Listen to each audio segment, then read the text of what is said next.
Hello everybody, my name is Viktoriya. I come from Almaty, Narxoz University. It was founded in 1963 as the first economic university in Kazakhstan, in Almaty actually.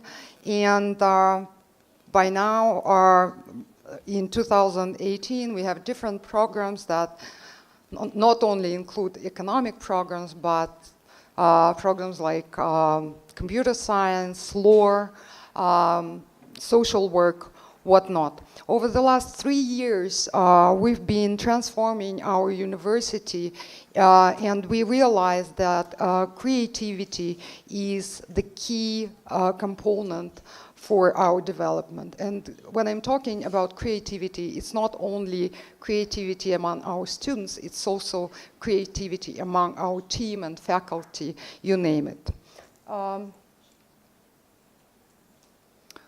So we are the university, so we are actively working on our educational programs. And one of the recent developments which I think is really exciting is that we are trying to strengthen the liberal arts component in our programs.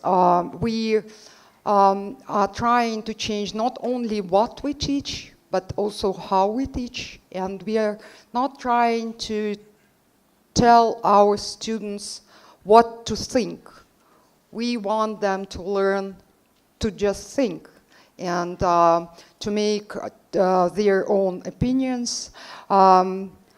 We care about process.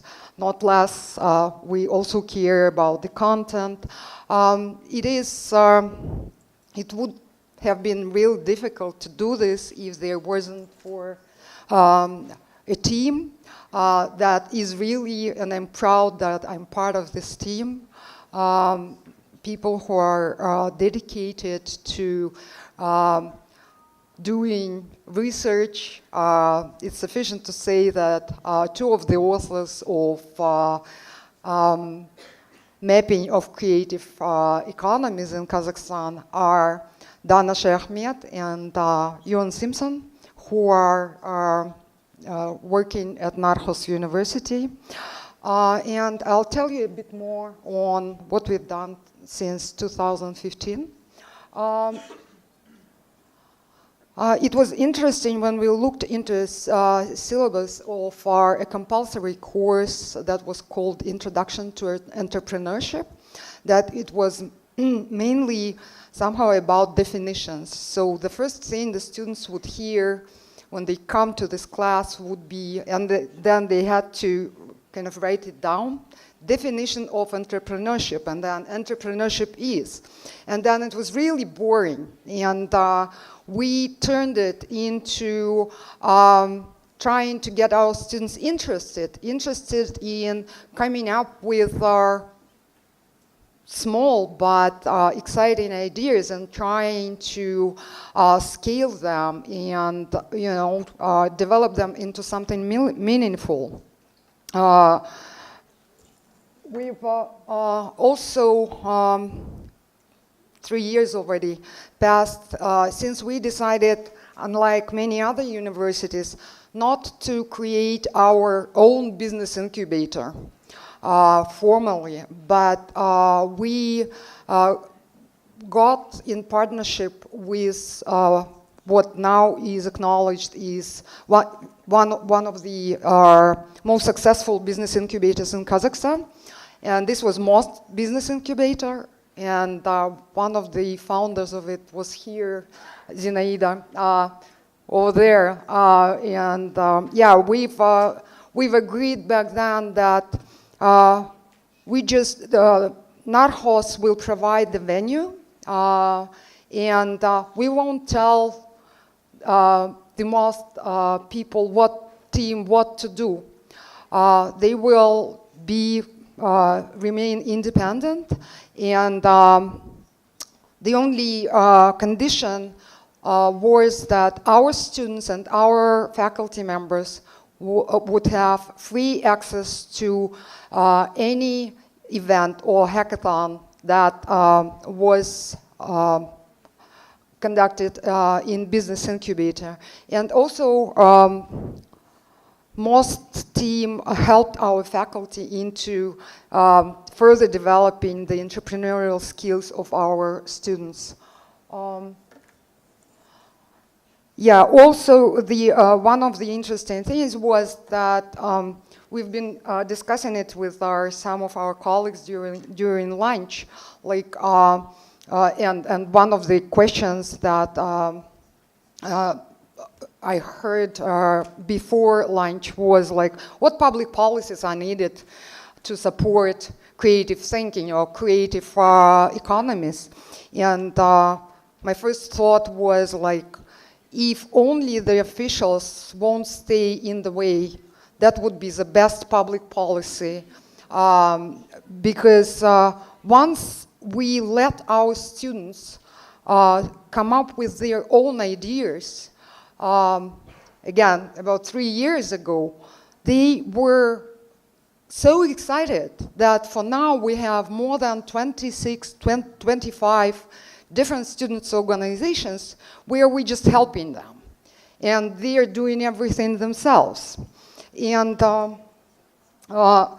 but for that, we also upgraded our IT infrastructure. We are working with different businesses, bringing in projects that we let our students, and not only our students, we often have the competitions where we inviting students from all universities in Almaty.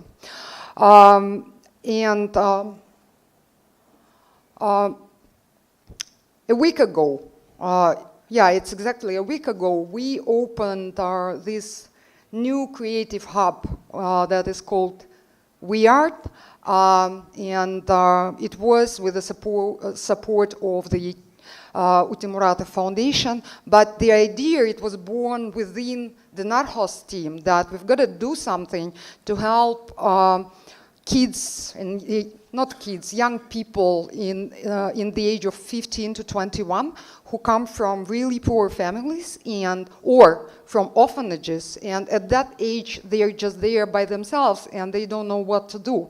So we've opened this space for them where we teach them video production. We work with businesses so that we teach them, we give them skills so that after 3 months they can find jobs or they can do something on their own. And this is part of the opening press conference. And I mean, just looking in the eyes of this first cohort of 20 young people is rewarding enough to understand like how important it is, not only for our university, but the community as a whole. We